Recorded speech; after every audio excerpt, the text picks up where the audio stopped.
Hey everyone, and welcome to RUBIN'S Mind Lab, where we break down the latest research into what it really means. Ever wonder if you could actually boost your brain power, and if so, why you might be more likely to try certain methods than others? Well, this new study dives deep into that fascinating question. Imagine a world where you could get a brain upgrade, a mental boost to help you focus better, remember more, or even think faster. People have been trying to do this for ages. But now with new tech and medicines, it is becoming a real topic of discussion. But who wants to enhance their brain? And more importantly, why? That is what researchers Sandra Grinschgl, Larissa Kohlmeier, and Aljoscha Neubauer wanted to find out.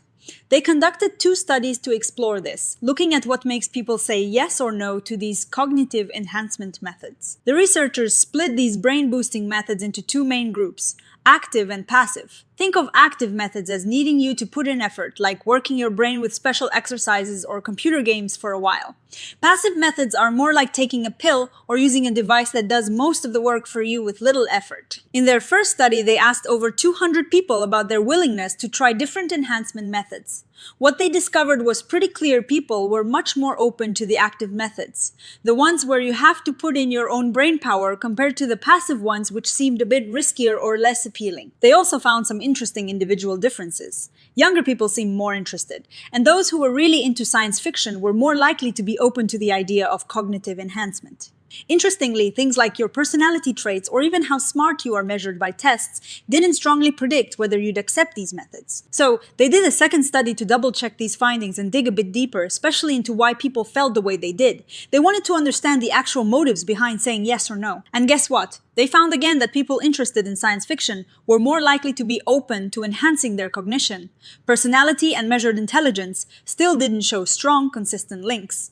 But the big, exciting part of this second study was getting into the why through open-ended questions. People said they wanted to use these methods mostly to improve their cognitive abilities, which makes total sense. They wanted to be more productive, remember things better, and succeed more in their studies or jobs. It was also about curiosity, wanting to see what these new technologies could do, and even a belief that this is the future of humanity, like in transhumanist ideas. But what about the no's? For the passive methods, the biggest reasons for rejection were health concerns. People worried about side effects, addiction, or the method being unsafe. They also thought about ethical stuff, like fairness and who would be able to afford it. It was seen as less authentic, like cheating. For the active methods, the main reason for saying no was the effort involved. People felt it was too time-consuming, too much work, or just impractical. Safety concerns were also mentioned, but much less than for passive methods. The studies really confirmed that people prefer the active methods where they are in control and putting in their own work, even though they had to put in more effort. For passive methods, the perceived risk, especially concerning health and safety, was a major barrier. This finding about active versus passive enhancement was really strong across both studies. People were way more willing to try something that required their own engagement and effort, even if it meant more work, than something passive that felt riskier or less in their control. And that science fiction interest, it kept showing up as a pretty good predictor. People who loved sci-fi were generally more open to the idea of enhancing their cognition, probably because they're already familiar with these concepts from stories. Now, no study is perfect. The researchers pointed out that when they asked people, would you use this, it was about hypothetical situations. It is not the same as someone actually deciding to use a method. They also noted that the people in their studies were mostly young, educated, and spoke German, so it might be different for other groups of people. In their discussion, they summed it up nicely. It seems like things like your personality or even how smart you are don't predict if you'll want to use cognitive enhancement as much as your interests do, especially that science fiction interests. But even then, these predictors only explained a small part of why people decide to enhance or not. The really important takeaway is that situational factors seem to matter more.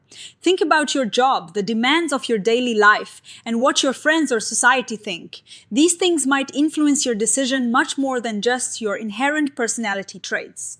For example, if your job is super demanding, you might feel more pressure to enhance. The qualitative part of the study was super valuable because it got into the motivations. People want to improve, yes, but they also wanted to feel authentic and earned. They dislike the idea of passive methods feeling like cheating, and for active methods, they want to be sure the effort is worth it. Health and safety were big concerns, especially for passive methods. This suggests that future research should really look at how well a person fits their environment. Do you have the cognitive skills needed for your job or studies? If not, maybe you'd consider enhancement. It is all about that match between you and your surroundings. So, to wrap up, it looks like a higher acceptance of active cognitive enhancement methods. Over passive ones is a pretty strong trend. Science fiction fans are more open, but your basic personality might not be the main driver.